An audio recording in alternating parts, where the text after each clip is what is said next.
Welcome, RoundTable family, to another exciting episode of the Sports RoundTable Trio Edition. I'm your host, Rowdy, as always, joined by my co-host, Little Bro Coop and Big Boy. How are we doing, boys? Good. How you doing? Good.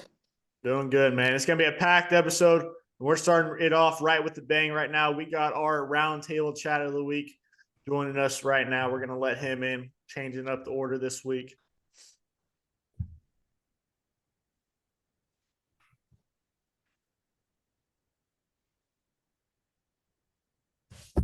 What's up, man? Can you hear us?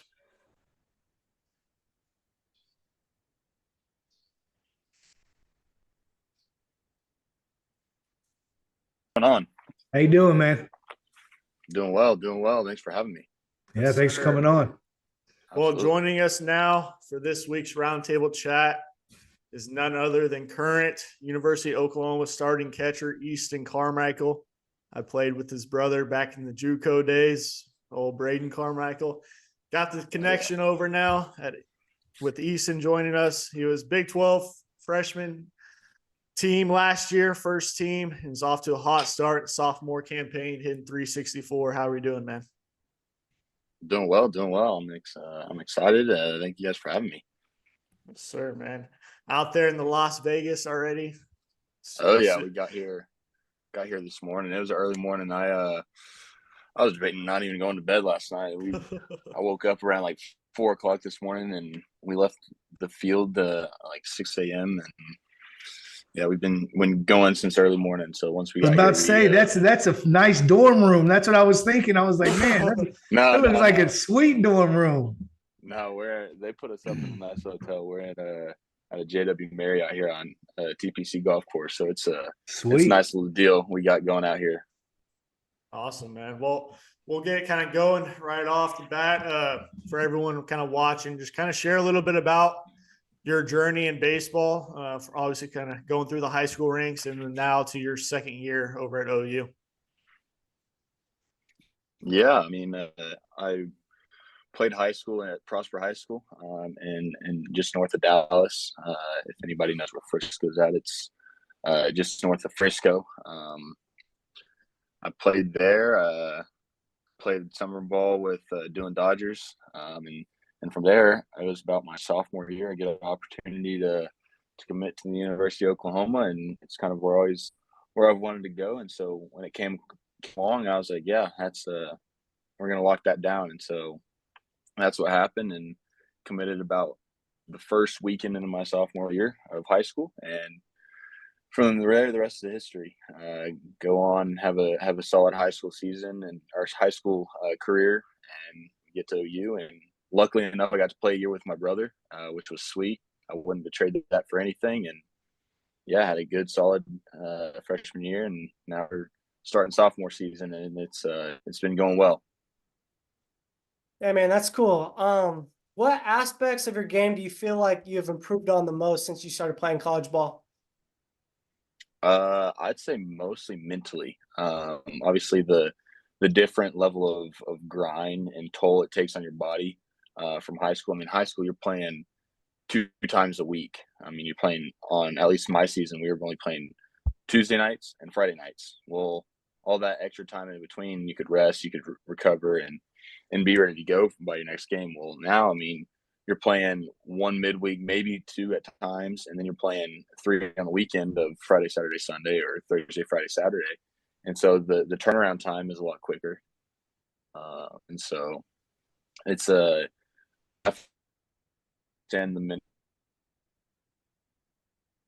to prepare yourself, because there's going to be days where you're not going to be motivated to play because you're beat up. Dig deep mentally, and just perform best. You're not feeling very good. Thanks. Yeah. And again, joining us is current University of Oklahoma catcher Easton Carmichael. I know you kind of hit on what probably is going to be your most memorable moment in playing with your brother. What besides that do you think is the biggest, the most memorable moment that you've had so far? I mean, yeah, you can't ignore that. I mean, playing with Braden was awesome first year. But then another big memory I have is, I mean, I can go down the list. I mean, last year there's a slew of them. I mean, hitting my first collegiate home run in front of my home crowd in Frisco. So that was pretty cool. That I had a bunch of family and friends and just people I knew from the high school days there watching me. So to do that in front of them was awesome. To alumni weekend in Norman, when my dad threw out the first pitch, my brother throws like 7 innings, gets the win, and I hit a home run and all in the same day. That was pretty cool. And then even hitting a home run in a regional, which is pretty cool as a freshman. So, I mean, I can go down the list, go on and on about just good memories I had last year, but those were definitely probably the top 3. For sure. Your dad played at OU too, right? Yeah, he played and then he coached a little bit too. But Okay. yeah, he was on a College World Series team in the early 90s and was a strength coach on the national championship team. Gotcha. All right. So you kind of talked about last year's team a little bit already, but what would you say is kind of the biggest difference in this year's squad? I know you got a bunch of new guys in on the team this year, especially when it comes to the arms and the pin. So what was kind of the biggest difference from this year's team compared to last year's? And then also kind of just how you're seeing the game. Obviously, freshman year can be a little bit of just a kind of wake-up call. Like you said, it's just a different type of game. What's kind of changed for you going into your sophomore year?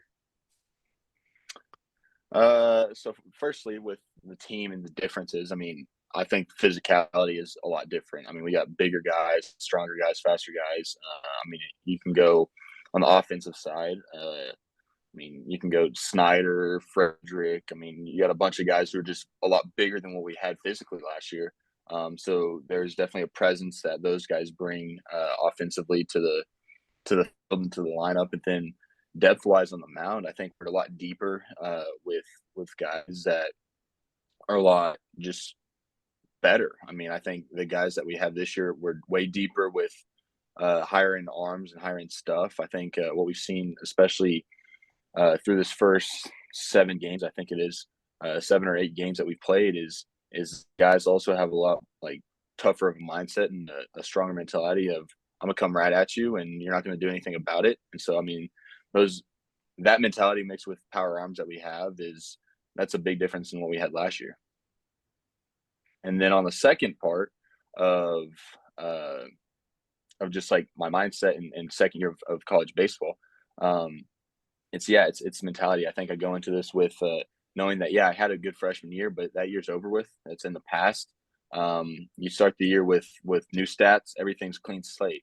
You have a stepping stone you can build off of, but understand that it's a new year, that you have to go out, perform, and now people have a book on you. Now guys know who you are, and so it's just there's going to be a little more challenge there that you just have to understand that whatever it is, you're just going to have to continue to work day in and day out and try to perform the best to your ability, and understand that it gets harder. It only gets harder from here. I mean, after this, obviously professional baseball, it gets harder there. So it's just like continue to grind and continue to work, and understand that some days you're going to have it and some days you're not, but it's to try to minimize those good days versus bad days. Yeah, for sure. And you shouted out your high school. So what advice would you give a current high school player looking to play baseball at the next level? Don't beat yourself up. I mean, I deal with it at times too, of beating myself up and trying to be so hard on myself and be a perfectionist to a point, but understand that whatever happens is going to happen, and understand that the work you put in is going to get you where you want to go. I mean, obviously continue to work hard and continue to push yourself and set goals for yourself, but understand at the end of the day, what you do is going to be enough, and understand that the work you put in is preparing you for whatever that may come. And understand too is baseball is a game of failure. I mean, obviously you fail more times than you succeed. So it's one of those where you have to understand that you have to play the game one at a time. Some days you're gonna suck. Some days you're gonna be really good, and that's just the nature of the game. And if you can understand that, the quicker I can get over a bad at bat or even a bad day or game, the quicker you can get back to your good games and get in that mindset of it is what it is. So what, so to speak. Yeah, that's good. Speaking of that, being a legacy like you are for Oklahoma, did you feel any added pressure like in high school or after you kind of signed, you felt a relief or anything like that? A little bit. I mean, I was obviously lucky enough and fortunate enough to be an early sign guy. And my recruiting process went really, really fast. I mean, I didn't start talking to schools until the start of that summer going in. So, I mean, I committed within about 3 months of my whole process even starting. So, I mean, that was really fast. And so I don't even think pressure even got to me that quick because of the 3 months. So I don't even think I really understood what was going on because I knew where I wanted to go so early. And then it was more or less of, right, where you say, all right, you're committed to a college. Well, now let's try to see if we can get drafted. Let's try to see if we can skip college. Well, so, I mean, that's where I think I put most of my pressure on myself is I was trying to get professional baseball looks instead of understanding like, man, you're a good enough player. You don't need to try to be somebody different. And that's something that I had to grow through my senior year of high school and understand that you're who you are. You're a good player. Don't try to be somebody you're not. And that's what that pressure did get to me a little bit. But, I mean, at the end of the day, I think I became in the best spot I could to succeed. And I don't look back on any of it. Yeah. Again, joining us is current University of Oklahoma catcher Easton Carmichael. One question I always ask the guys, what is your major and what is your plan if baseball in the future doesn't work out or after you are in the league? What are your plans for after your playing days are over? Honestly, I hadn't thought about it much. There you I mean, go, obviously, it's in the back of your head at times, but I always think if you have a plan, or if you don't have a plan B, you work harder on your plan A. So it's like it's in the back of my head. My major, it was management in my coding and stuff. Just from my first, I guess, year and a half of college, I enjoy it. I think it's really fascinating and interesting to me. I just don't think I'll have that much time with practice and whatnot to deal with it. So I actually just recently changed it to sports business, but then I'll have a minor in entrepreneurship. Nice. Sports business. There we go. Stand up. Oh yeah. Braden was telling me about it. He was like, yeah. "Oh, that's a good one." I said, "Okay." Yeah, that's what I'm in right now. So it's pretty chill. So you'll be all right. Oh yeah, All right there. exactly. That's what I was like. I got time to do that.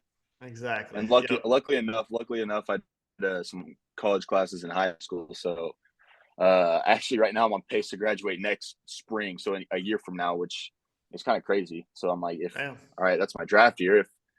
If all goes accordingly and God willing, I perform and get a chance to play professional baseball after next season. Well, I got my degree in 3 years and I can ride off into the sunset. So we'll just have to wait and see. That's perfect, man. Well, kind of last question for you before you get out of here. I know you're busy in Vegas. Big weekend for y'all out there. Mm-hmm. Who's all out there? Ohio State, Pitt, and who's the other one? It's Ohio State, Pitt, and Cal. Yeah.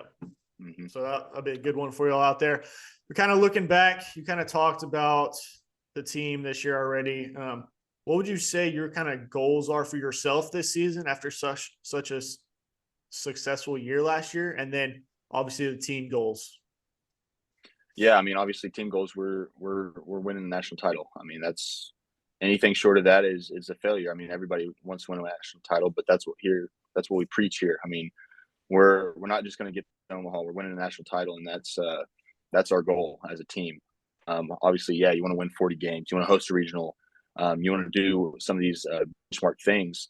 But end goal, win Omaha, win a national title. And that's what we preach day in and day out. And for personal goals, man, it's again, I mean, with a solid freshman year, it's continue to get better. I mean, whatever that is, mentally, physically, whatever that is. I mean, obviously, I want to have the best stats I possibly can, but at the end of the day, I don't get super stat oriented. I just want to continue to develop and look back and saying, all right, I got better this year. Maybe not stats, maybe it was stats, who knows? But it's one of those where, all right, I got better in whatever aspect that may be, whether that's mentally, whether that's physically, but also make a connection with each and every one of my pitchers and my teammates, and understand that the connections I build will last not just this year, but the rest of my life. And so it's one of those that if I continue to focus that way, I feel that stats will continue to come and continue to develop and get better. And then I'll play this game a lot longer than I'm wanting to. So, or not wanting to, but a lot longer than a lot of people Get to for sure. Get to. Yeah. 100%. Well, real quick before you get out here, I just thought of one. Obviously, your brother being a pitcher, who's kind of won those battles over the years, especially last year with y'all being on the same team? Well, so more or less, he's gotten me out more times. I'll give him that. I don't think he's ever struck me out, which is good. I know I have had a triple off of him, so I hold that to him. But for a while there, I guess early in the fall last year, he kind of had my number because I get in the box and I'm just looking up there. I'm like, you've got to be kidding me. But no, in the spring, early spring last year before the season started, I know I got to him a few times, but I can't say that he struck me out yet. So that's a good thing. But I caught him a bunch too, because it was one of those where Skip would be like, all right, you caught him. You go catch him. You can't hit off of him. I said, oh, that sucks. But no, it was good banter. And I mean, we still talk about it, and he actually just got back to spring training today, actually. So it was fun being with him a lot over the off season and seeing how he goes about his business and talk to him. I mean, I still talk to him a bunch, not about just baseball, just about life. And I stay in touch with him as much as I can, even though I might not see him as much as I want to. For sure, man. Well, we appreciate you joining us, Easton. Go have a good second year. Enjoy it, man. Go ball out in Vegas this weekend. Have some fun, man. Absolutely. I appreciate you guys. Thank you. Good luck. Thank you. Yeah, you guys have a good one. That's it. All right. That was the man, Easton Carmichael, current OU catcher, starting catcher. Started most of the year last year as a true freshman. Leaving where he left off last year now. Made to play baseball. His name's Easton. His dad was a legend. There was no doubt what he was going to do. It's in the bloodline, man. I mean, I think I remember whenever I was playing at JUCO with his brothers last year, and they committed like almost around the same time, I want to say. I can't remember which one committed first, but it was like almost back to back that they were able. That's cool, man. That's real cool. Yeah. Got to play last year, obviously, together. And most of the time his brother was a starter on the mound. So they were always throwing to each other every weekend. So it was definitely a cool thing to see. But appreciate Easton coming on this week for our roundtable chat. Man, we're banging him out. We always got good. I need to get his pops on here too, huh? I know. I was. How do we raise D1 baseball players? Give us the secrets. Exactly. I was out there hanging out with the pops last week in last series. So great guy. Definitely knows his baseball for sure. But man, we got a packed episode the rest of the way. We're going to talk NFL Combines going on. We're going to talk about that. Coop's got his new segment ready to rock and roll. We're going to get to that. Coop still hasn't came up with a name. I said staying or leaving. I thought that was a pretty good name, but we'll see. We'll see what Coop wants to do. We'll see. Give it a couple weeks. We'll see. We'll see. See what we call it. Then we're going to have, of course, the games of the weekend when it comes to basketball and some college baseball action. And then we got figuring out the 40. I know Big Boy's got something brewing over there for that. So he's going to take us there. And then closing it out tonight is our roundtable chat coaches edition. Mentioned it last week. Coach Flo is going to be joining us. Pumped for her to join us because she's full of energy, guys. It's going to be good. But man, looking at the combine started today, some of us, when I mean me and Cooper, we didn't get to sit around and just watch it today. So well, some of us, I work, so it was on in the background. Big Boy got the pleasure to have his TV on in his office. Don't tell my boss, right? But man, the combine, D linemen today, defensive ends, linebackers are going now. I believe, some big time guys. Obviously, two of the biggest D tackles. Both happened to play at the University of Texas this past year, and Byron Murphy and Tavondre Sweat. And man, after their days today, I mean, everyone just said they're making them some money. Yeah. Big time. I Big didn't get to time. watch it, so I need y'all to fill me in here because I didn't get to watch it. So Byron Murphy is the dog. I heard he ran quick. I knew he had a good 40. 4.87 40, 1.69, 10-yard split. His bench press will be tomorrow, but vertical jump was 33 inches. Came in at 297, 6'1.5". Broad jump 9 feet 3 inches. They're saying he earned him a bag. Like some of the dudes are like we had him from like 10 to 15. They're saying he may even go top 10. So Who you're else saying did Murphy? too? So Murphy goes before Sweat for sure. Oh, 100%. Yeah. Yeah. I mean, that's Think how it had been trending, and especially now. I mean, Sweat had a great Sweat day. did good too. He came Sweat in, had his a weight great was day. right. His weight was 366. 366. And I saw Robert Griffin tweeted this on Sweat's video on his 40, ran 5.27 for a 366-pound guy. That is 366 coming at you.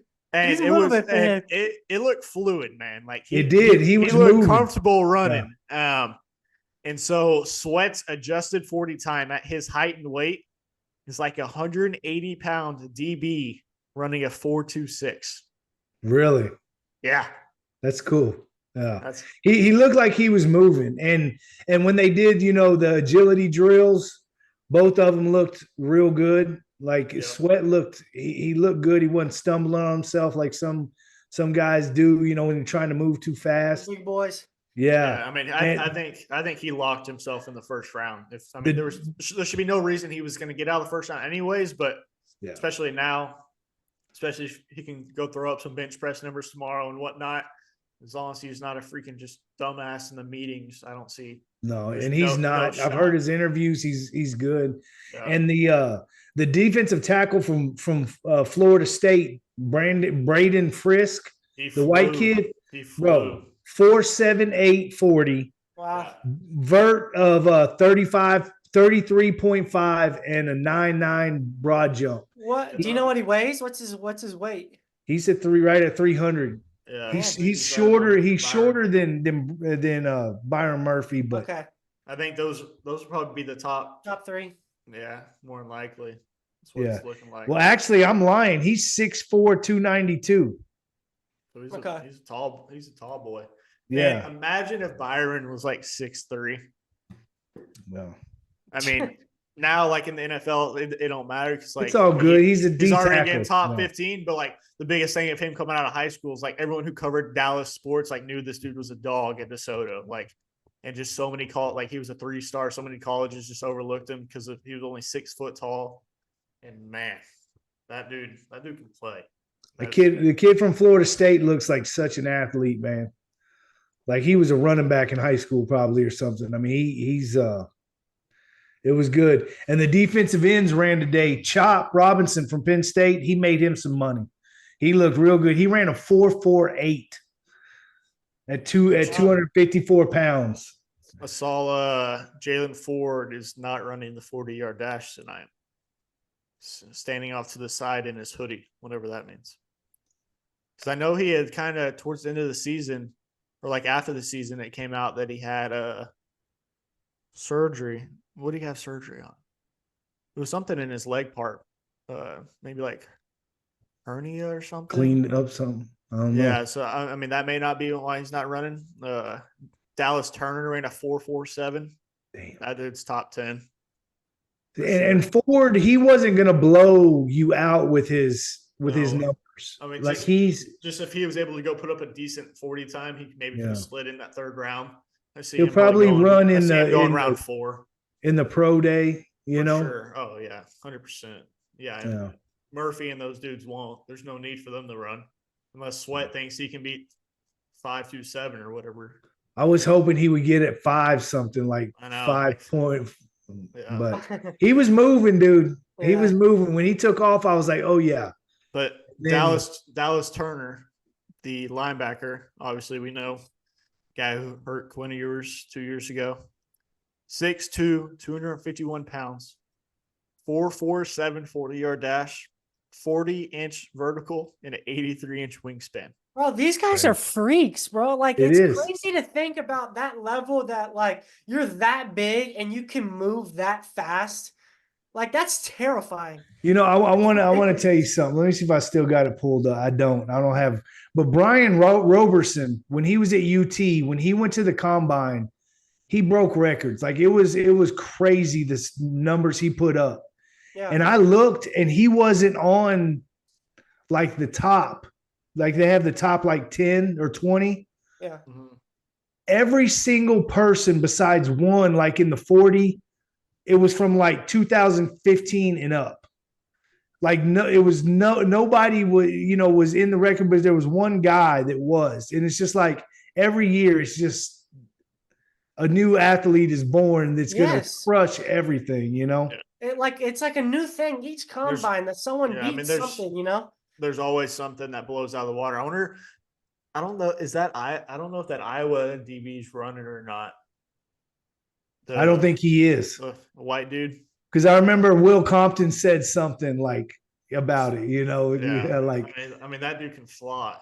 Yeah. But I'll be interested to see like these wide receivers and running backs. Like I want to see what Worthy's going to run.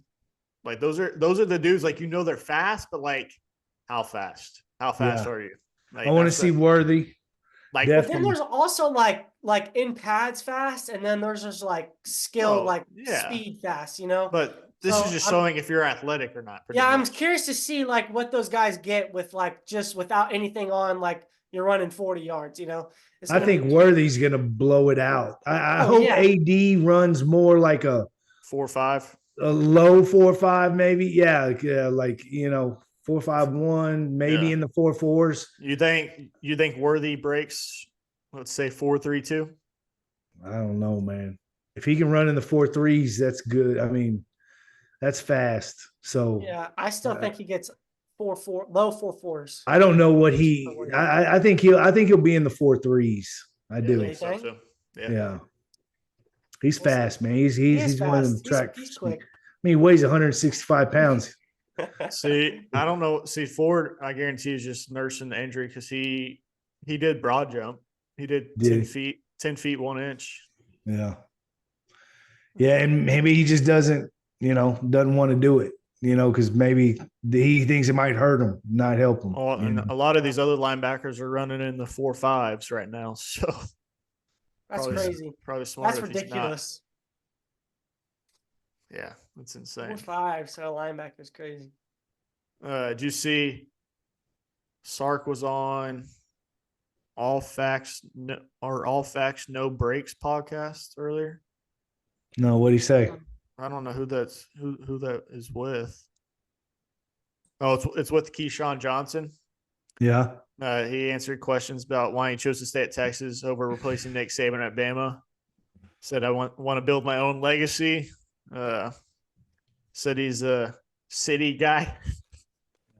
There you go. And then someone asked him on why he's sticking with Quinn Ewers over. Of course, they asked him sticking with Quinn Ewers over Arch Manning as Texas QB1.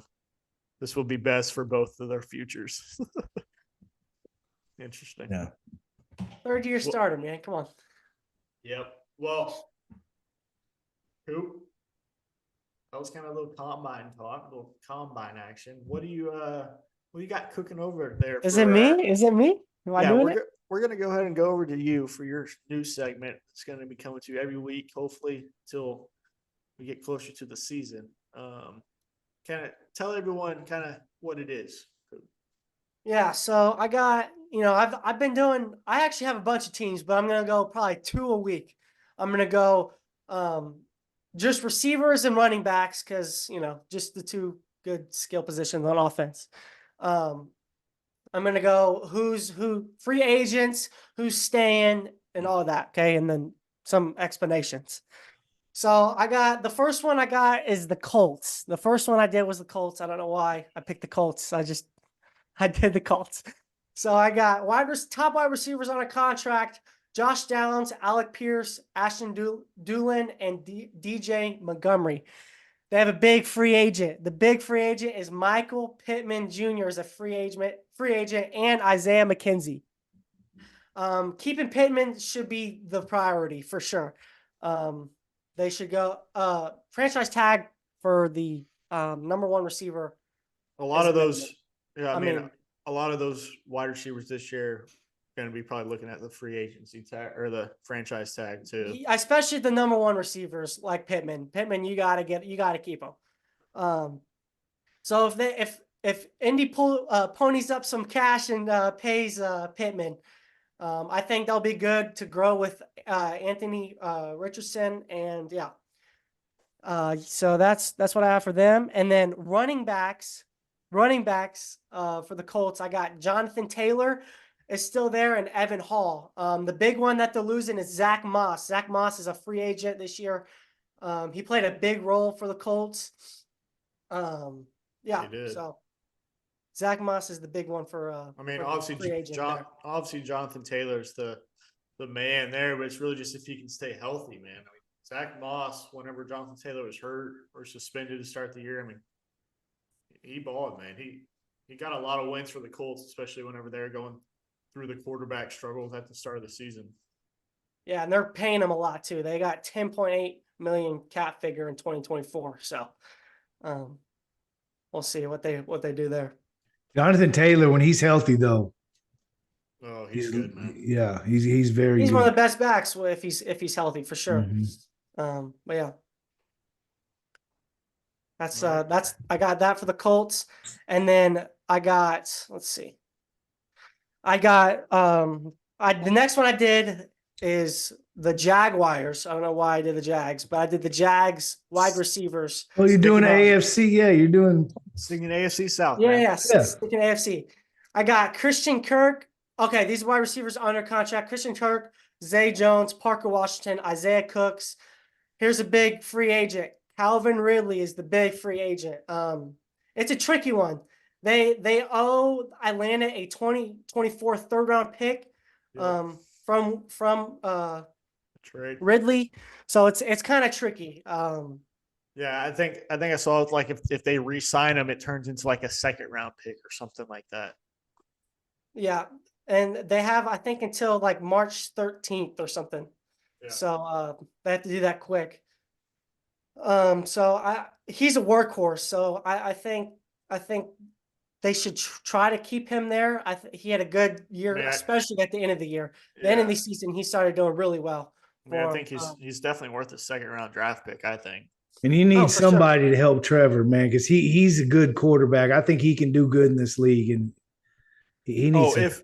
If Calvin would have stayed healthy the whole year or been able to play the whole year, I mean, I think they would not have fallen off like they did for sure. And obviously Trevor got hurt, but still. Yeah, I think he's for sure worth it. He never gets hurt. Trevor. Yeah. For year two, so that's what I have for the Jags. The Jags have a good running back situation, so it's just wide receivers for them. So there you go. There's staying or leaving. I'm saying it. I think that's great. All right, he can I do think that's that. a good name, don't you think, big boy? Staying or You can leaving. do that, man. Stick or sayonara. Staying or leaving. So yeah, that's what I have for them. That's what Coop's got for staying or leaving. Looks like he did the AFC South division. So we'll see. Yeah, there you go. You can just do that next week. You there you can go. There you do go. do Texans and Atlanta. There you go. All right. Well, that was staying or leaving. Did you say Atlanta? Well, Texans and who? Titans. Titans. My bad. Yeah. My bad. Kind of froze my brain there for a second. Yeah, it's all right. That's all right. I knew what you were saying. You knew what I was NFC saying. South. I got you. Don't give me no shit. I got you.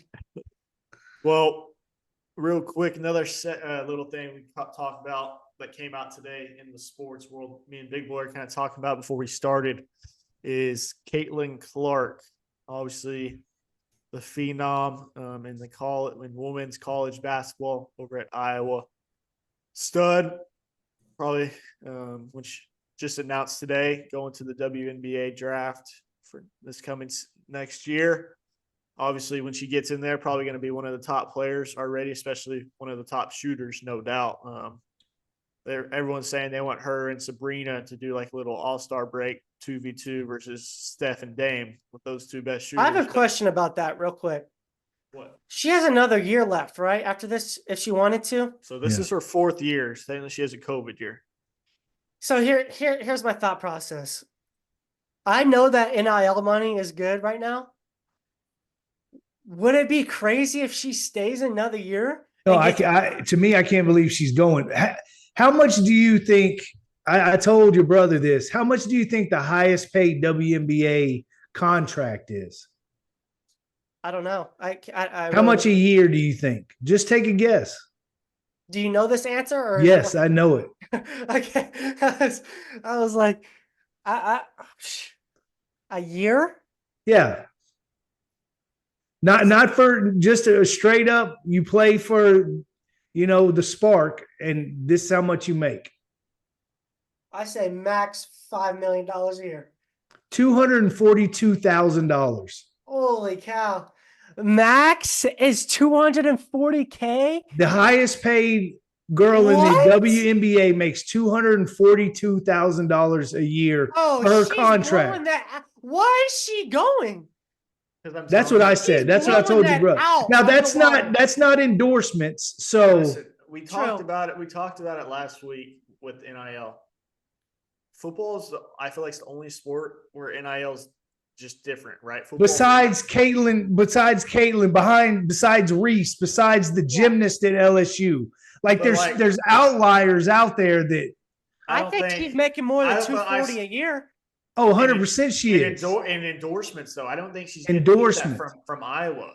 No, fine. I don't think she is. But still, I don't know. I think if I was her, I would just stay and put every record out of touch. That's crazy. Yeah, I mean, my thing is she's broken them. The only thing I could see with it is obviously she knows she's going to keep her big endorsements, probably get bigger ones, and bigger? It's like, I mean, who knows? I don't know what she has now. Honestly, though, man, and I'm not trying to be rude about this. No, I agree with you. But when she goes to the WNBA, no one will care. No one watches the NBA. More people watch the Iowa games than the WNBA. But they watch them because of her. So that viewership's going to transfer over. I guarantee you. No. Yes. I don't think no one was just watching Iowa before. People in Iowa were. I understand what you're saying, but it's because she's such a collegiate legend. When she goes to the WNBA, basketball gets watched more than the WNBA. She's gonna have the same traction. It's like the WNBA the last couple of years has gone up, and viewership's kept going up. And for her to go into the WNBA next year, I guarantee you that viewership's about to double. I guarantee it won't. I don't think so. She's not the first great athlete to go in the WNBA. Taurasi was the greatest. She was the woman Jordan. And I didn't even know she still played. I was before, that's what I'm saying. It's literally the last 2-3 years, the WNBA has gotten numbers. I mean, that's why they got invited to the All-Star game this year. They finally are getting. Or the WNBA is owned by the NBA. So, hey, we need to give some help here because we're hemorrhaging money. No. Pull up their viewership numbers from the last 5 years and see the increase of them. Okay. It's different. But I mean, I understand obviously staying, but she wants to go and start breaking records in WNBA and win titles. She knows she's not going to win a title at Iowa. It's not going to happen. They don't get enough star talent to go beat the South Carolinas and UConns of the world. And they're a top 10 team, but in women's basketball, top 5 versus top 10 it's talent-wise, it's a lot different, I think. And she's going to be able to go make that money. And 2, when it comes to the records and stuff, she already broke them. And then now it's of course, there's always going to be those people to be oh, she had 5 years compared to this person who only had 4. So it's kind of like that too. But I mean, she already broke them. So to my sake is just leave. And if someone else is going to come break them in 4 years, and let them fucking break them, I think. But yeah, I think obviously the WNBA is just they're ecstatic. Have you watched her play at all this year? Yeah, I've watched a couple of the ones. How many WNBA games have you watched? I've just seen highlights. Yeah, you've seen highlights. I'm I sure mean, I you have. I have seen highlights. Yeah. Just because they came on Sports Center while you happen to be watching it. No, You never just went on and came social and looked media. for it. Yeah. Because I don't care. And it's bad, but it's true, and that's a fact. I'm not trying to be mean. I think she, good for her. But I was surprised, and So she already declared. Is that? yeah, she sent out a thing declaring like, I know the season's not over, but I'm going to the WNBA. Wow. Like Angel Reese, isn't she a legit junior? Yeah, she can't go yet. Well, I mean, I guess she can, but no basketball player, like, they always stay 4 years. They've never left early. Not that I've ever heard of. I didn't know if okay. So here's a little thing for you. Okay. Regular season, obviously their season's been over. 2023. Had no idea. Well, they don't go during the same time, like prime time NBA season. But so over the last, we'll just go from 2020, just regular season viewership. It went from 2020, 205,000 average TV viewership to 2021. Hold on. 205,000 a game, or no, it's like for the regular season. Like that's what like the average was throughout the season. For each game? Per game. Yes. Or that's total. Let me read. Yeah. Our Says, podcast might get as many views as that.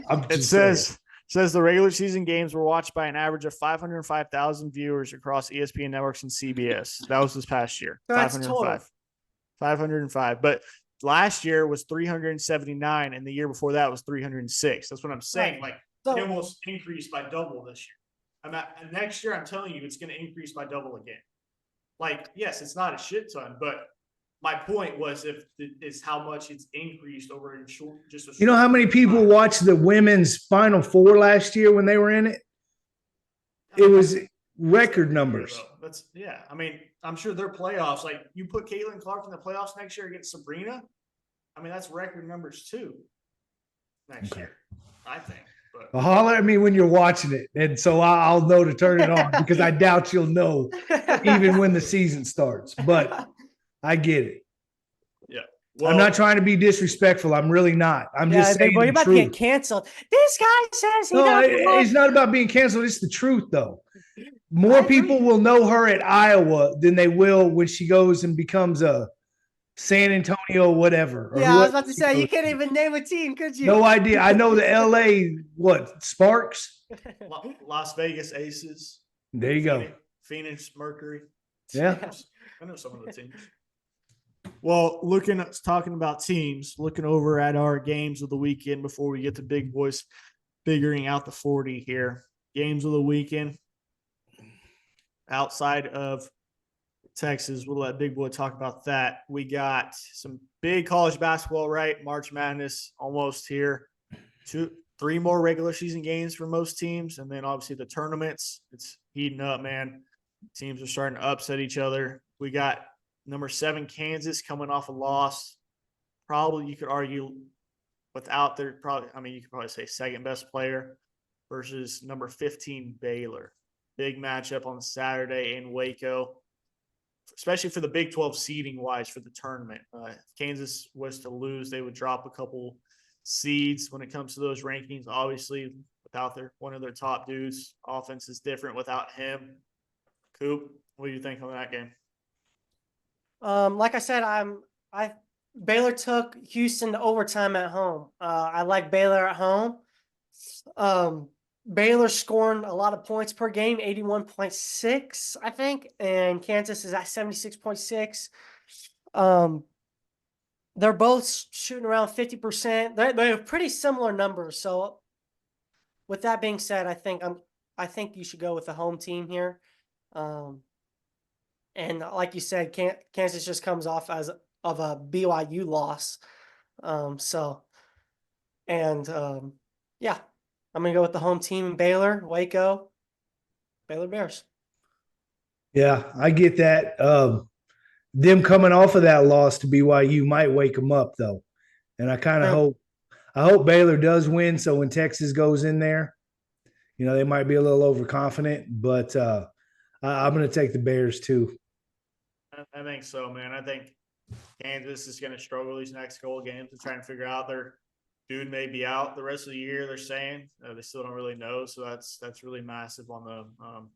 Without him, they don't really have much of a bench now, so it hurts for sure. I'm going to go with the Baylor Bears. And real quick, going back, the WNBA Finals went up, increased by 36% to average each game 728,000.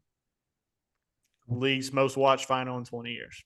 So they're almost to 1 million. I guarantee you, Caitlin Clark in the finals next year, million. And I won't watch it. Did you know who won it before you looked? I didn't look up who won it, but yeah, I do know who won it. Who? Las Vegas Aces. They won it. Just because they're Las Vegas, and Las Vegas, didn't the hockey team win too? Not last year, but they won a couple years ago. Yeah. Hey, but, I'm glad you support. I'm glad you're a watcher of the WNBA. Listen, whenever it gets to the finals, like I'll pay attention to it. I mean, it's like NBA regular season. Like, how many people really watch the NBA regular season unless it's like a prime time, like 8 o'clock game between the Celtics and the Lakers or like shit like that? Like, I mean, not that many, but okay. Next game, we got number 5, Marquette, still somehow in the top 5, versus at number 12, Creighton. It's two of those teams, really, all they got is basketball, and they're always good. They always figure out ways to win, but both highly ranked. Coop, what do you got? Yeah, like I said, they have pretty similar numbers, both averaging pretty much 80 points a game, both at 48% shooting. So I'm going with the home team again. They have similar numbers, and so I'm going to go with, I think it's Creighton at home. So yeah. I'll go with Shaka. Let's go.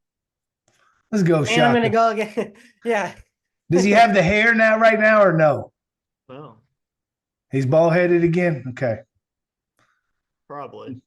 I'm going with Shaka then. I like bald headed Shaka. Yeah, the hair Shaka is just not. Hair Shaka I didn't like. Yeah, not at all. Not at all.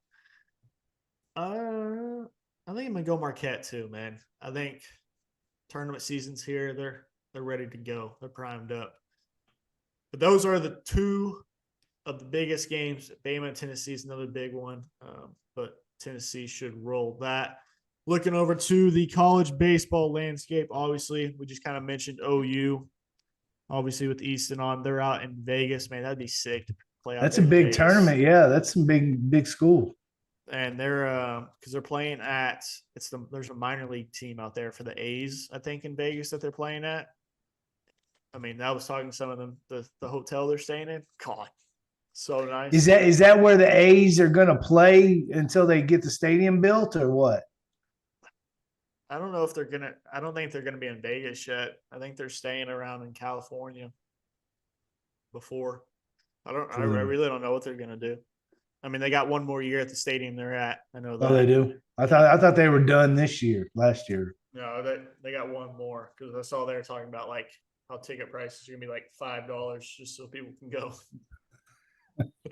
That's funny. But that Vegas tournament, obviously Pitt, OU, Ohio State, Cal. I'm not really sure. I think Ohio State's decent, but I don't know about Pitt. I think Cal's all right as well. But another big tournament out in Globe Life for the third weekend in a row, man. Globe Life, they just been racking it in this offseason. Yeah. I mean, just racking it in. 3 massive tournaments. This weekend they got TCU, A&M, Arizona State, and USC this weekend. But the interesting thing is, and people have been talking about it on Twitter, is A&M and TCU don't play each other. Like A&M plays Arizona State twice. Who else? And like TCU plays USC twice. So there's no matchup with That's Arizona, odd. or with A&M and TCU. Obviously, TCU. those are the coaching ones, right? TCU head coach left to go to A&M a couple years ago. Something's up there. They're not. They didn't sign off to play each other for whatever reason. I don't Yeah, know that's what weird. it is. No one knows kind of really what it is. It's weird because then, like, obviously that means USC and Arizona State can't play each other either. So that kind of. So that where's sucks. Texas playing this weekend in that tournament? So the next one is Texas. They're at Minute Maid. They're in Houston. Okay, I was about to say, did I see the wrong tournament? I thought they were in Houston No. too. Okay. No, so that's the Globe Life one, Arlington. This next one is the biggest one of the weekend. Astros College Classic, which is the best one when it comes to viewership because you can go on any Astros social medias or their website and watch it for free. All these other ones, like you got to pay subscriptions and all this kind of bullshit. But Astros one, you can literally go on Twitter and they're live with the game, and you can every single game. That's so cool. you'll be able to finally watch some good games this weekend. They got Houston. I got that handled in the. I'll let you talk about who UT is playing, but just the teams in it: Houston, Texas State, Louisiana, Vanderbilt, and then obviously Vanderbilt, big one, LSU, big one, and then obviously Texas as well. So that's the big one of the weekend, three gamer, and we'll kind of lead that over to Big Boy for figuring out the 40, if that's what you want to kind of start off with. Hold on, Big Boy. Before you start on the figuring out the 40, can we talk about this past week's game for basketball? That's part of figuring out the 40. Is that? Unless you just want to go ahead. I mean, no, you got it. I was just making sure if you were going to cover that or not, because I got to be there. And it was you should read the itinerary sometime. Anyways, no, I'm just playing with you. So baseball, we got UT ranked 15 in the D1 baseball polls. Big tournament this weekend in Houston, like Cade said. Number 3 LSU, they're playing on Friday. The tough Texas State team, you know, they always play them, and that's always a game, it seems like. Our boy Cam, hopefully he gets to play in it. He's pitched against Texas a couple times. Yeah, he has. At UT, right? Yeah. And then they have number 9 Vandy on Sunday, and then a rivalry game at home after that with number 7 A&M. So they got a nice little stretch coming here. Oh yeah. I forgot they got that midweek game against A&M. Yeah, that's tough, man. That's tough. It's good though. They need it because they've been playing some cupcakes, man. Yeah, but they're going through a gauntlet of a schedule this weekend. You're about to see some runs put up in that midweek game against A&M. I can promise you that 100%. Well, Jared Thomas, he's hitting 581. Peyton Powell's hitting 441. The redshirt freshman Kimball Schuschler is batting 500 right now. That's like you were kind of saying, Kay, was going to see what LBJ, Hurley, Tanner Witt, and Cody can do. It's a big test, this little stretch here, and it's good. It's going to be a good, early season, gauntlet to see what they can do, man. I'm excited to see that. And when it comes to that, Kate, to your point, like the mid-game leagues, it's just going to see who has the best pitching and the most depth. And Texas's pitching is. I feel like the bullpen is going to win that one. So and whenever we had J-Mac on, he talked about whenever they played in Houston, his freshman year, Baylor played LSU, the Friday night game, and how packed that was. That Friday night game tomorrow night, or I guess when the show's out, the day of, 7:05 first pitch, LSU versus Texas. I bet that place is going to be rowdy, man. Yeah, it's going to be a matchup. It's going to be loud. It's definitely going to be packed. I wish we could see the LSU and Vandy, but obviously they can't since SEC teams, they're not allowed to play each other yet, but that would have been a good one to see as well. What else you got for us? All right, we'll go to another round ball softball. We're ranked number 2, 12-1 on the season. The girls have the Longhorn Invitational this weekend. Northwestern State, Tarleton, and Hofstra and Penn State. Oh, they're just going to whoop that ass. It's not. Then they play UTA, Texas Arlington. Probably good. They started off with the fucking gauntlet. They played some teams. Yeah, the they last played a couple weekends. teams. And then they play a series at Easton, and they don't have another ranked team until March 12th when they'll face number 4 LSU. And then on the 20th of March, they face FSU, which is number 12 now. Mm-hmm. Yeah.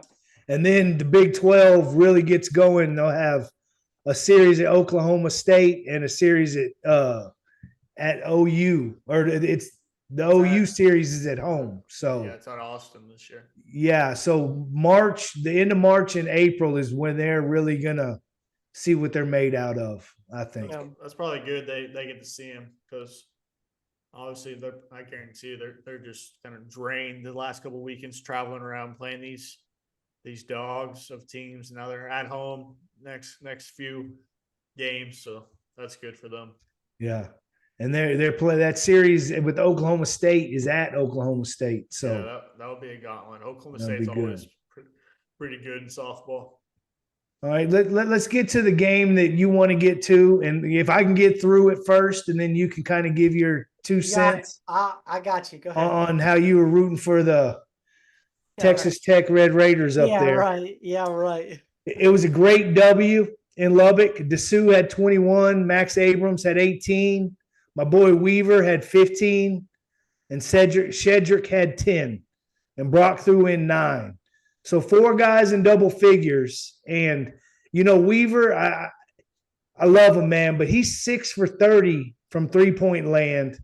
And when he gets his shot back, he's going to be dangerous because he can drive to the hole. He's getting everything else done, but he's missing little floaters. He did finally step up big time on the free throws. And I was going to ask about that. Yeah, another thing I want to ask you. If I ask you how many points Tyrese Hunter averaged last year compared to this year, what would you say? Last year was going to be around 9 to 11, and this year's probably about 7. No, I thought he averaged more last year, honestly. So last year he averaged 10.3. This year he's averaging 10.8. It's because go look at his first 10 games, and he went crazy. That's Yeah. why. But yeah, I mean, no, I get your and point. he has a better percentage on field goals and 3-pointers. He's worse on free throws and pretty bad. But still, I really thought like he was probably averaging a lot less than last year, and he's actually half a point more. So, Yeah. I was just interesting to me.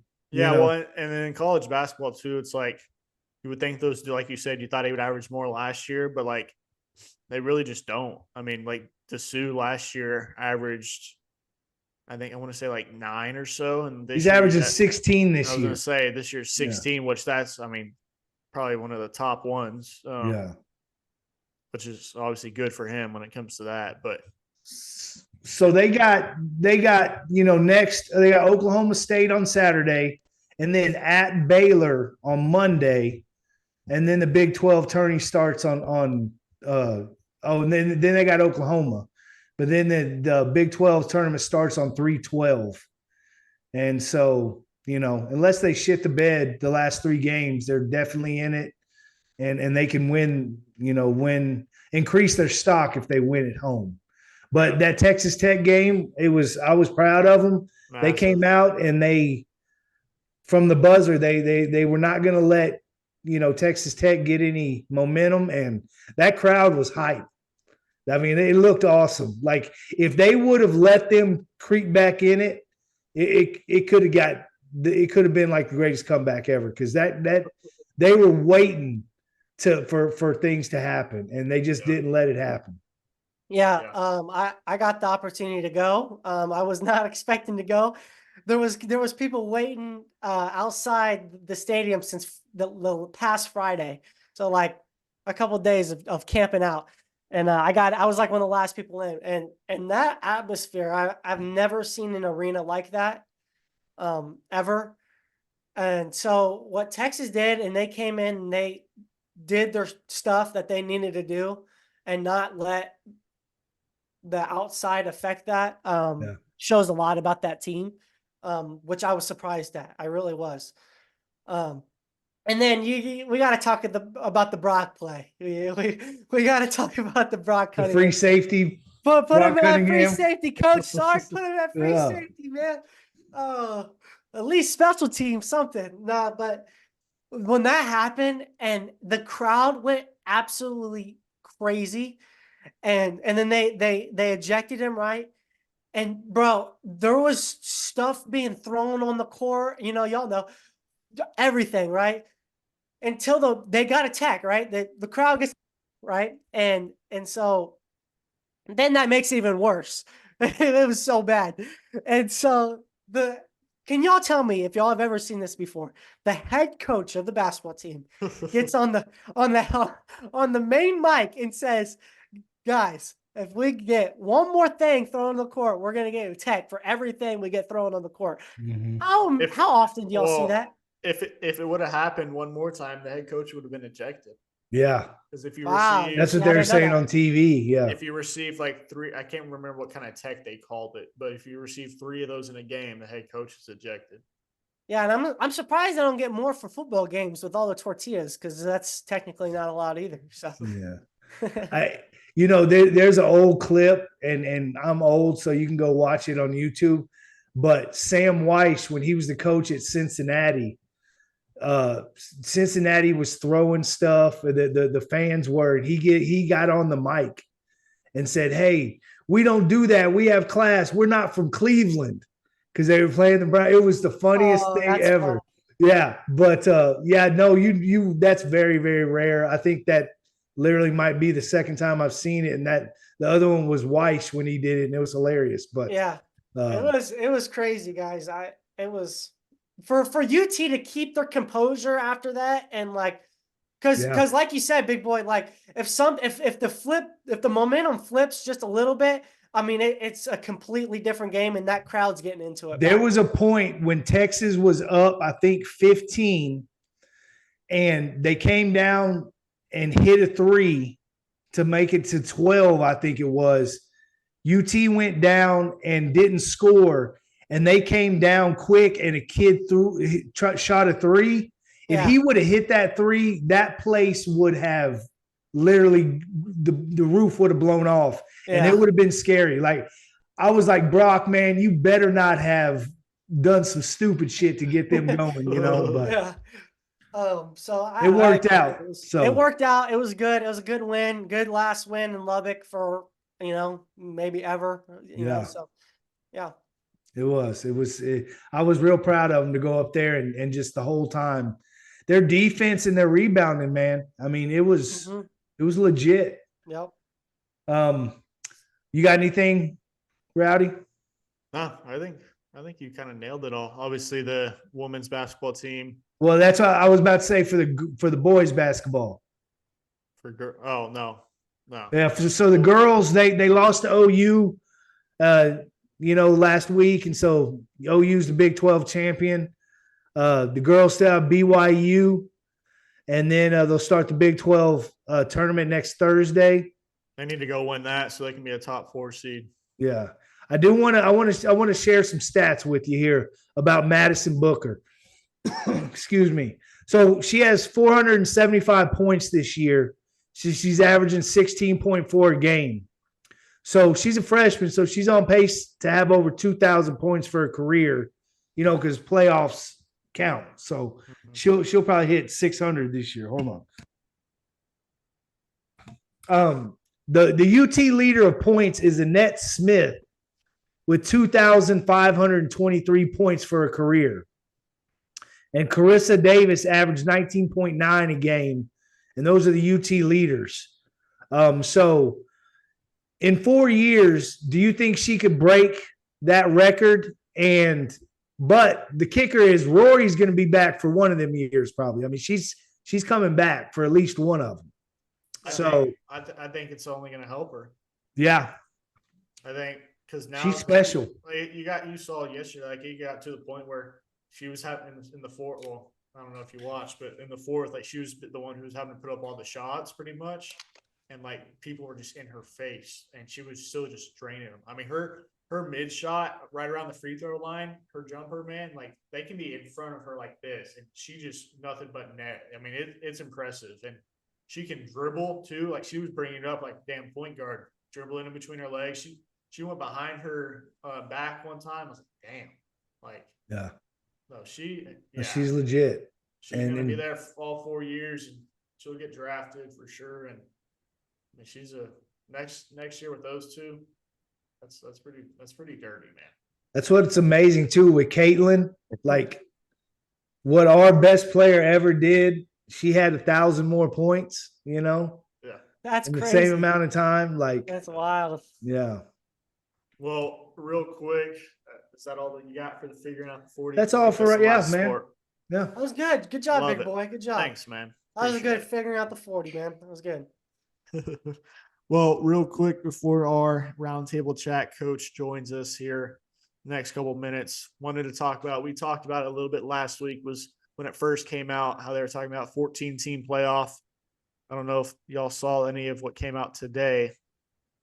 So they're talking, obviously it came out yesterday, I want to say, on how in the 14-team playoff, the Big Ten and SEC would receive 3 automatic qualifiers, with the ACC and Big 12 getting 2, and then the group of 5's best team qualifying. So such model would feature 3 at-large spots to the highest ranked teams outside of the automatic qualifiers.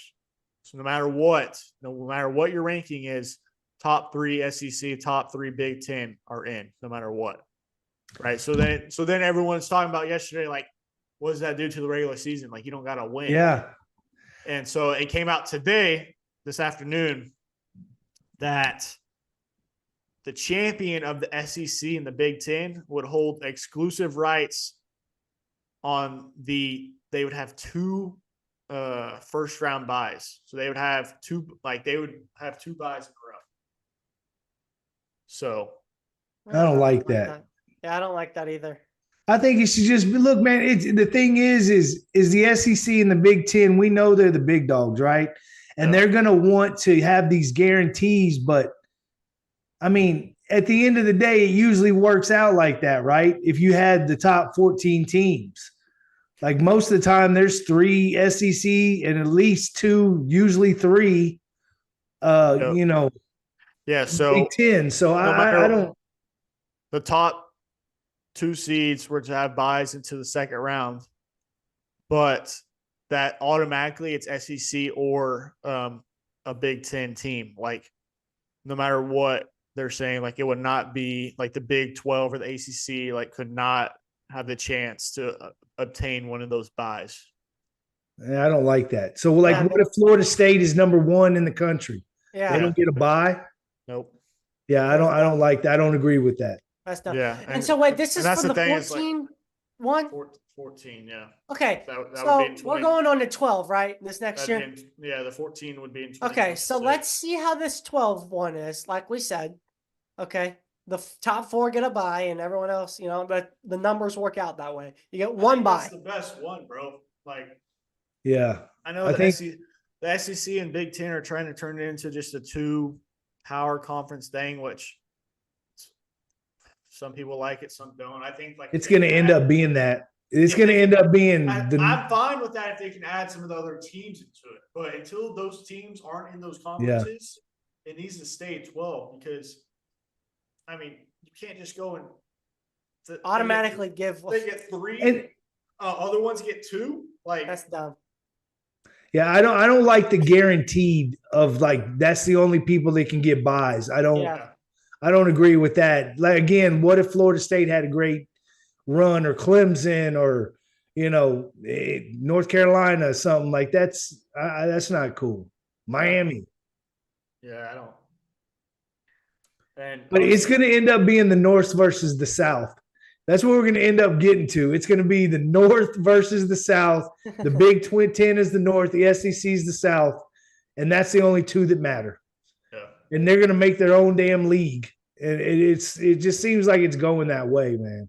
Yeah. Either you're in it or you're not. If not, oh, well, you're not part of it. Sorry. Yeah, it's going to be interesting. Yeah. We'll see. I think obviously a lot can change. I just hope they don't make a decision until at least they see what the first. And that's not what the 12 confident. seed That's is. not confirmed. That's just what No, they're that's saying. just like that's just what they're saying. That like the talks are right now. Yeah, they Obviously, still got to like, get the 12 team one. there's no way those other conferences let that slide. So let me ask you this: are they saying the SEC champion and the Big Ten champion get the buys? Correct. So even like in this year, just for example, Georgia would not be getting a bye. Alabama would get the bye, even though they had the loss to Texas, but they won the SEC championship. Mm-hmm. So Okay. Alabama was what seed did they were the 2? No, This past year? they're the 3 seed. No, they're the 4 seed. They're the 4 seed. 4. So Alabama was 4, Michigan was 1, Texas and Washington 2 and 3.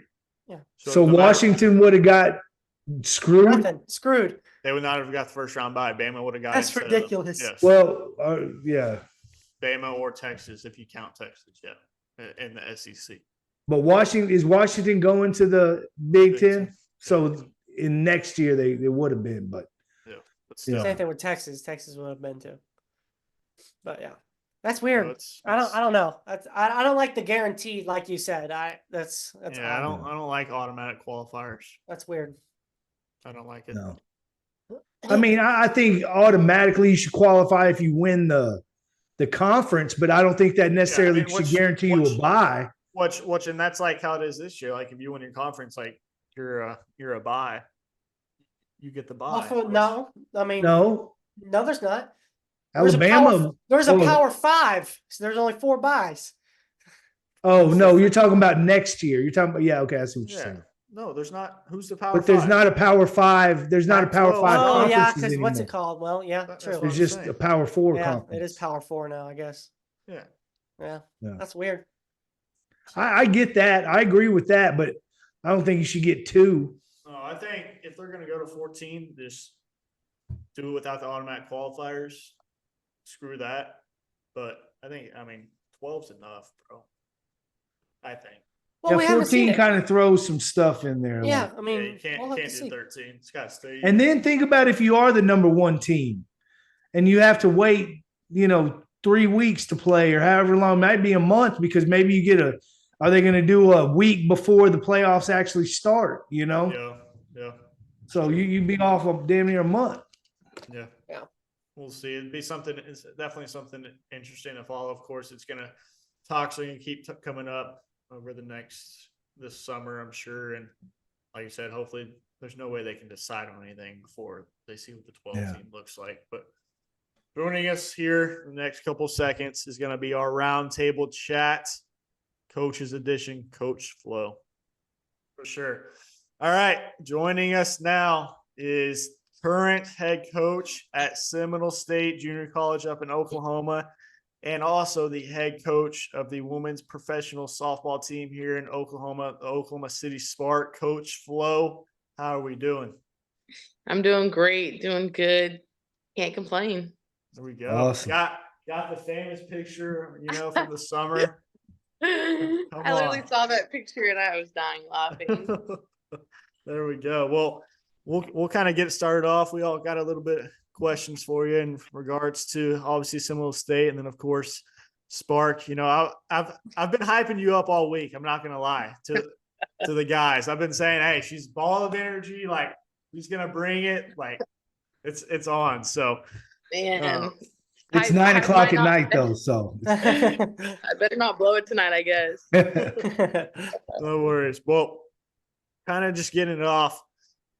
What inspired you really to obviously?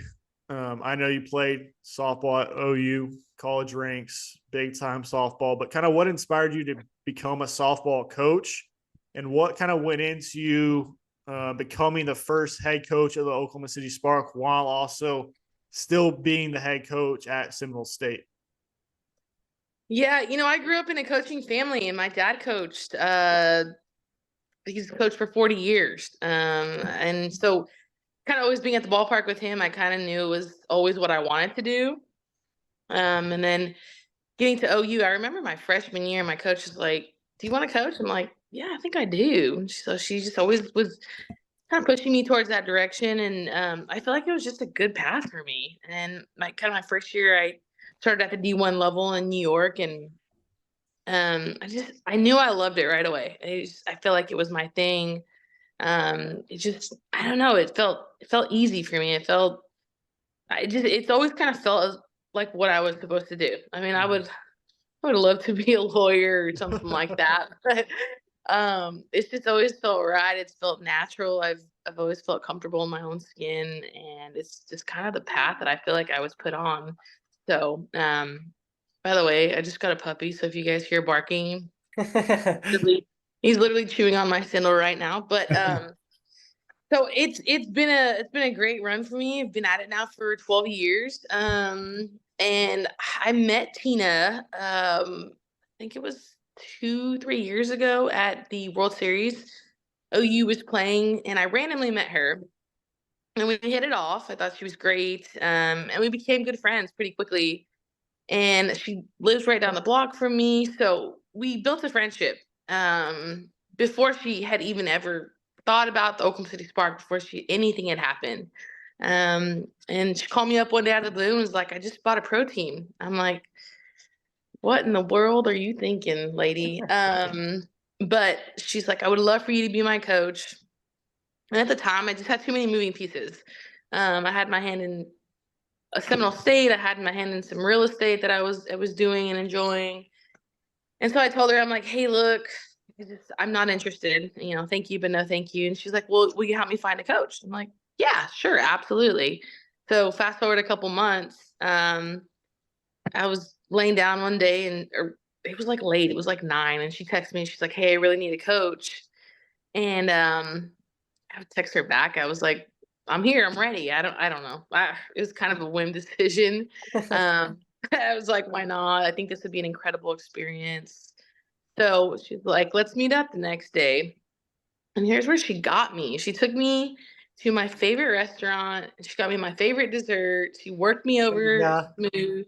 She worked me over smooth. But I knew it was what I wanted to do. I think the first time she initially asked, I was just in a place where I had too many moving pieces. And then when I got some time to really process and think about it, I knew I wanted to do it. And we made it happen pretty quickly. So I think it's been about maybe a year and a half, maybe 2 years. And it's been a good ride for sure. Well, there you go. That's pretty cool. Reflecting on your journey as a head coach, what are some of the most significant lessons they've learned along the way? Oh, that's a great question. It's I think as coaches they're all a little crazy. My team tells me that all the time too. But I think you learn from the failures. Like I think especially young coaches, I think you get so caught up in being so hungry for success that you don't really stop to think about it. Um, so I think one of the biggest lessons I've learned is to kind of slow down and enjoy the successes. And it's hard. It's hard to win at this level, no matter what level you're at the D1 level, D2, JUCO, pro level. It's just hard. I mean, every time you go out there, it's a grind. So I think the biggest thing, I mean, there's probably 3 or 4 huge ones that I've learned, but the biggest one is probably to slow down and enjoy the successes. Um, I would say number 2, probably you win with people. I take a lot of pride in my relationships that I built with my players. Not only that, but administration with the Oklahoma City Spark across the board. Not only each one of our players, but anybody involved, Destiny down to Casey Clark, down to Kate, like, anybody involved. I want to build relationships. I think that's the reason that we're all involved in this, really. And so that means a lot to me. That's something that I take a lot of pride in. So that is a huge piece for me as well. As weird as it sounds, I think the biggest lesson I've learned, and this is probably going to come out wrong, but I would say I've learned how to lose. You know, at the beginning when we'd lose, it was like the world would end. And I dealt with it with frustration, and I took it out on the team and kind of spiraled. And what I've learned is, like, if you can lose the right way, if you can come back to your team, if you can be level headed, if you can send out the correct messages and you can learn and grow from them, the losses, and you're going to be a lot better off than just losing your soul, which Oh, yeah. I've definitely done at times for sure. So I think those are the three probably the biggest ones that I've learned. There you go. Thank you. Again, joining us is the current head coach at Seminole State College and head coach of the Oklahoma City Spark, their professional softball team, Coach Flo. As a head coach, what do you consider to be the most important qualities or skills a player can possess? And is it different on the collegiate and then pro level? Yes. I mean, I'm dealing with two drastically different levels, right? So like after our summer with Oklahoma City Spark, I get back to Seminole. I'm like, oh, I'm a little worried about us. But I mean, I'm coaching Jocelyn Allo all summer. I'm coaching Kaylani Ricketts, Alex Duraco. So I'm coaching two opposite ends of the spectrum, I would say. And each possess different things. I think skill set wise at the pro level, it's really hard for me sometimes to even grasp just how talented these young women are. What they can do day in and day out. I've never been on a field with so many talented players, and it's amazing because it's just natural to these guys. It's like sometimes I'm like, it just looks so easy to them. So I think skill set at the pro level is elite. I mean, you've got to be one of the top 1% players in the world, not only in the country, in the world. So the skill level is something that is rare, and you can see that if you attend a game. If you see these young women and the way they play, it's not something that most possess really. At the collegiate level at Seminole State, at the junior college ranks, I think you're looking for a player that has skill set, but also that has a lot of potential. You're kind of going off of potential, and sometimes in JUCO you'll get some interesting stories. You know, we've had we've gotten some players, some D1 kickbacks that should have never been at that level, but maybe made some poor decisions. So you have a ton of different situations at the JUCO level, and I think the biggest thing is you're looking for is potential more than anything, really. For sure. Well, you mentioned learning how to lose at Seminole State, guys. There's not been a lot of losing the last couple of years. Let's just say that for everyone watching. And my two guys over here, she doesn't lose very much. Last year went a crazy 45-8 on the year. I'm pretty sure around that. And the year before that was about the same. But kind of looking at your team this year at Seminole State, started off, I think, 10-4. What do you kind of see the strengths of your team this season? Well, you know, it's interesting when we talk about losing because, first off, like I think anybody hates to lose, right? Like I tell people this all the time. Like I'm the biggest cheater there is out there. Like if we're playing Uno, whatever. Like I'm gonna cheat. Like I'm doing anything to win. I joke to the team. I'm like I would sell my mom for a national championship. But this has been our slowest start we've had since I was at Seminole in the last, 8 years. I think we've averaged 4 losses, and we're 10-4 right now.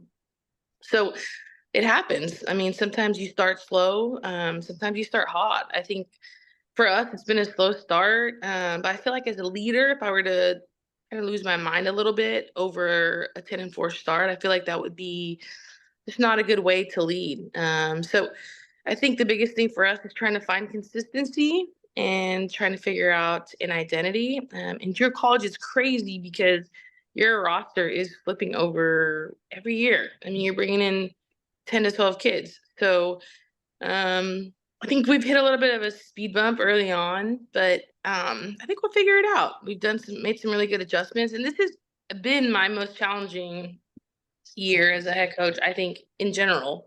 Not only with the Spark, just in general in softball.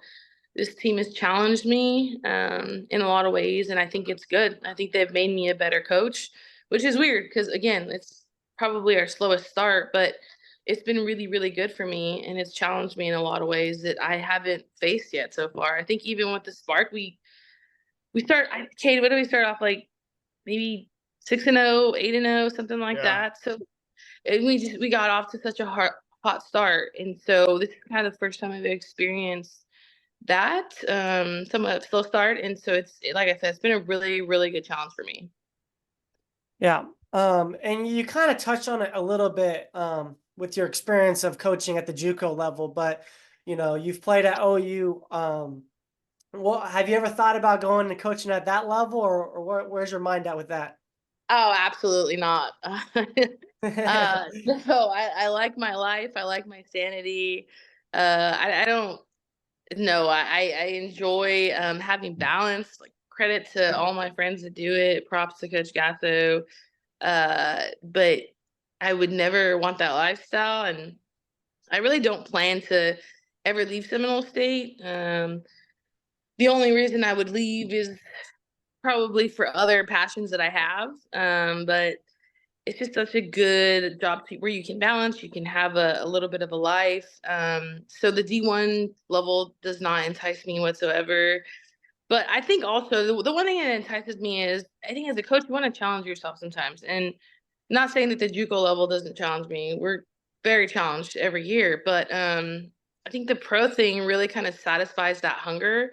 I think every once in a while you'll get an itch to think, well, maybe I can do it. Maybe I can be a really good D1 coach. But I think just with this Oklahoma City Spark thing coming into play, it's really I've really kind of settled. And at this point in my career, I have no urge or want to ever leave the job that I have. Like, I just have so much balance. They're so good to me there. And I just don't think there is a need for me. So there you go. Yeah, already coaching 2 teams. That's a lot. So, again, joining us is the current head coach of the Seminole State College and head coach of the Oklahoma City Spark professional softball team. Can you share what it was like last summer with OKC as breaking them into an organization, and just maybe the struggles you had or the good times? Yeah, here's the deal. Like any first-year pro team, you're gonna have stories, right? Like American Airlines was tough on us last summer. I think we hit every airport delay possible. And I think just coming into a new league, it was there was a lot of challenges that we faced. And I was actually talking about this today with Cox. I'm really proud of the way everybody handled it. I feel like we could have lost our cool. You can substitute another word there. I feel like we could have lost our cool easily a lot of times this summer. There's a lot of challenges in the littlest ways, to like super random things. Like we were playing a series in Illinois somewhere, and all of our bats got stolen at the airport. Oh, So nice. you're just like, yeah, you're like, what? Like, what? How does that even happen? And then a bunch of uniforms got stolen. So you're like, what in the world? But certainly face every challenge possible. And like I said, I think when I knew this whole thing was the real deal was when everybody kind of stayed calm through the storm, stayed firm. I don't think anybody really lost it till like August, when in championship series it was we had a ton of flight delays and it was a mess, and that was tough. Oh yeah, that was tough. That was tough. But also to the other side of it is like, we're going to London, we're going to all these amazing places, like also to play softball. Like, who's really complaining about that too, Right. Yeah. But with you coming back for year 2 this summer, how is the potential of the squad looking, and what are some expectations for the Sparks as a whole in year 2? It's a lot higher this year. I think we bolstered the roster. We just signed Deja, who's one of the best, if not the best players in the world. We've got Sydney Sherrill, Jocelyn Allo, Kaylani Ricketts. We're working on a couple other huge names right now. So I think the standards are incredibly high. Tina, like, I think she's joking. I don't know. Threatens to fire me if I don't win. As she should. The roster is truly impressive. I always tell people Oklahoma in general is the mecca of softball, in my opinion. And Oklahoma City Spark fans I thought we're spoiled last summer, but I think we'll be even more excited about this roster this summer. And there's going to be some big time names that we add that are going to do some really special things for us. That's awesome. As a coach, it's important to build team chemistry.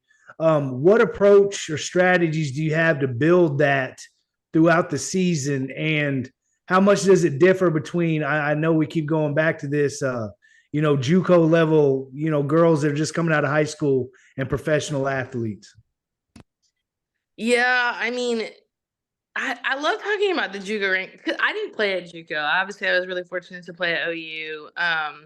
So I love it's JUCO is always so interesting to me. Like all my friends are like, "How do you deal with it?" So I say that JUCO is like a little bit chaos, to be quite frank. The way that you build chemistry at that level, in my opinion, is just going through the mud with these guys. I mean, some of these guys come from tough backgrounds, tough home life, but also too like there's not many rules at JUCO, so like we're just grinding all the time. We're practicing all the time. We'll do our fun stuff. Like every day we start with question of the day. We'll ask them a question. I mean, we do our team bonding, our ropes course, all of that. But I think what I love about the JUCO level and where the chemistry and the bond is like you're just going through the mud with these cats. Like they're great kids. They're amazing kids. But it's just a grind from mid-August to late May. It's just you're grinding. You're going. They're being challenged and they get after it, and that's where I think the grind is really built in those moments. So, and then as far as pro goes, I really wasn't sure what to expect this past summer, honestly, because you have all of these big names on the roster. So you're like, as a head coach, you're like, well, what's everybody going to be open to? Like, are people going to be too cool, or are people going to be, above it? But I think the biggest thing that shocked me was not shocked me, but surprised me a little bit, I guess, was everybody's just so down to earth. I feel like the bonding was pretty easy. All of these young women came in and wanted this thing to work. They all bought in from the get-go. I mean, we only had like 6 or 7 days of practice before our first game because everybody's doing what they've got to do with their jobs, and then they come in about a week before. So it's a super fast process. You're just trying to get down first and thirds and strategies and cuts and pitch calling and all of that. But I think they honestly just kind of did it on their own as far as they just bought in. I mean, they never really questioned us. And with how much we were challenged in all the little ways, like I feel like we literally had to rely on each other all summer to just kind of get us through.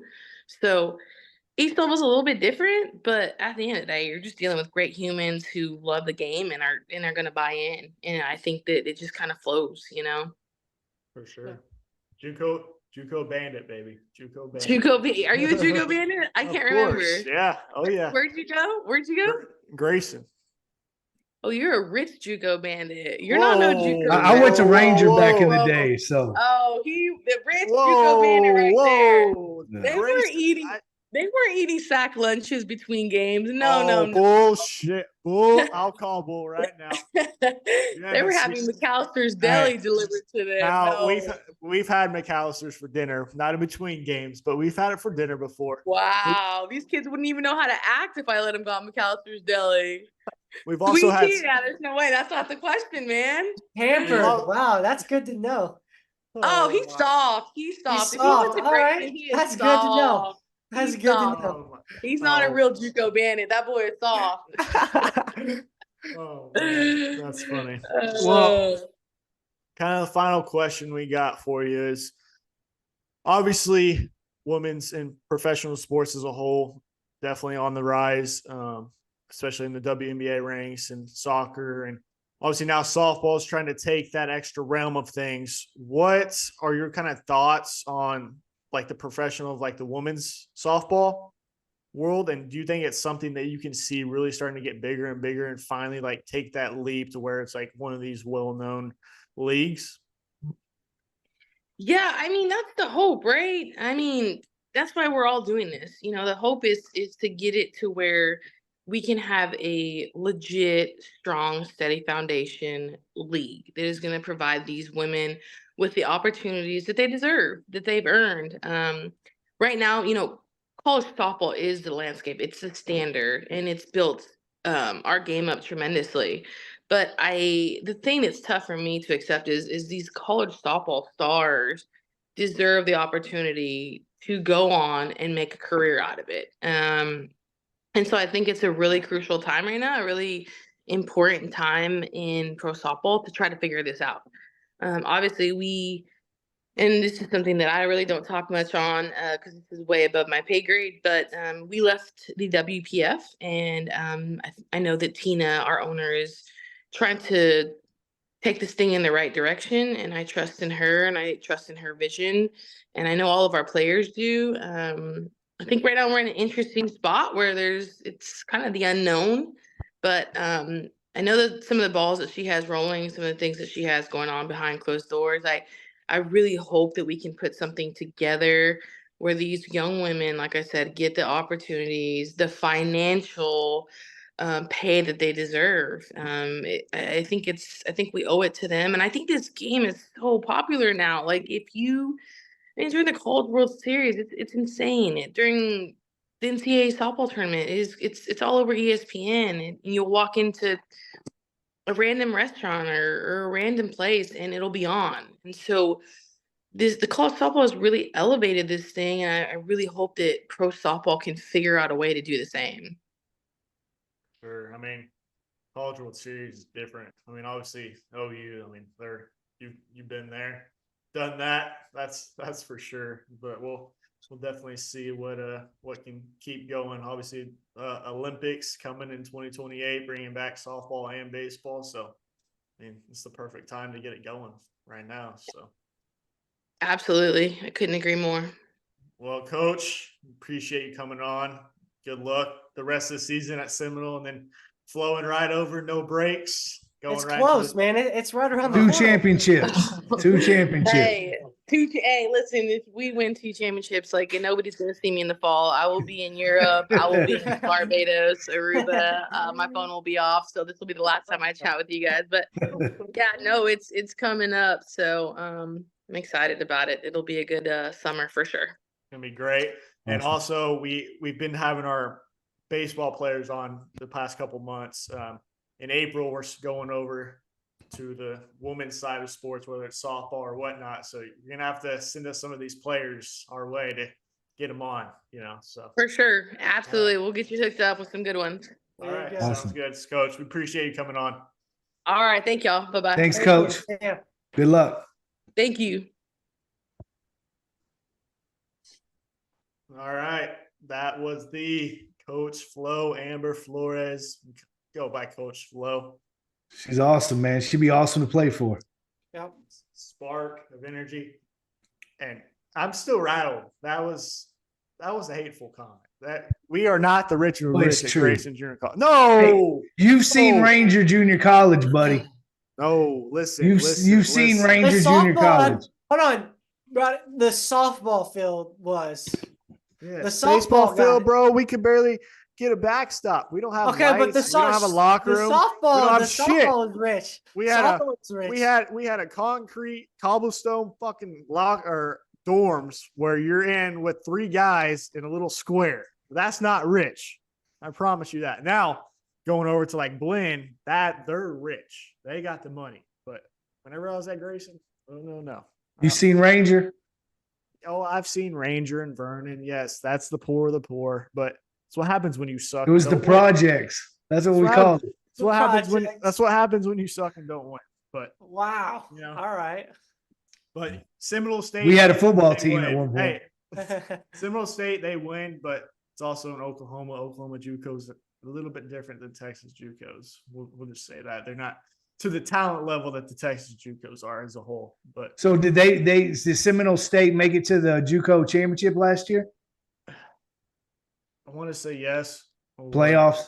Yeah, playoffs for sure. They actually played Grayson in the playoffs when Ella was there a couple of years ago.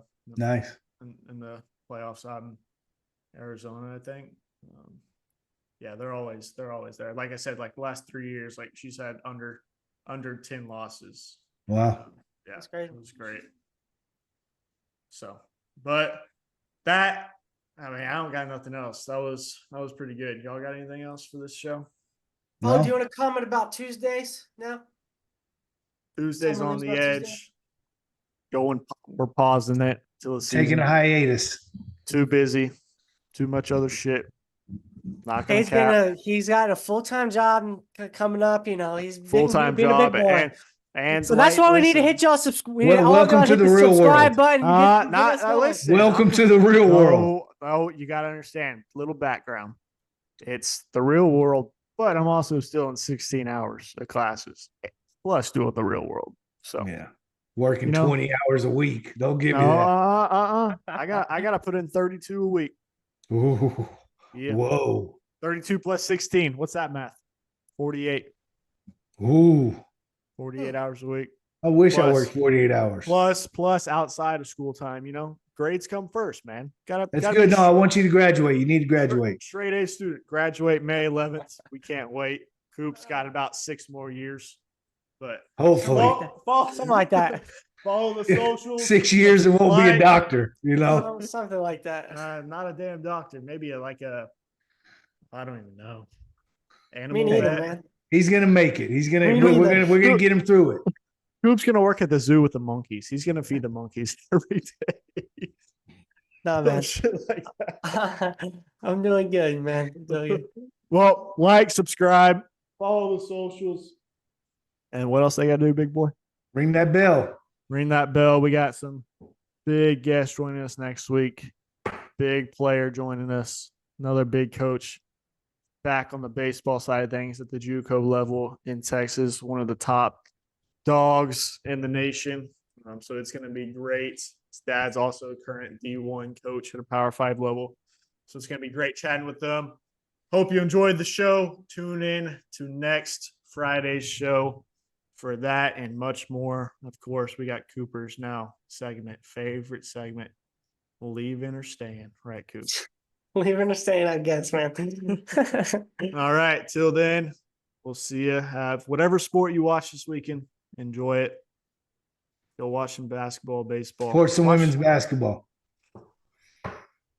Okay, big boy. We'll see you on the other Have a good side day. next Friday. See ya. Peace. Peace.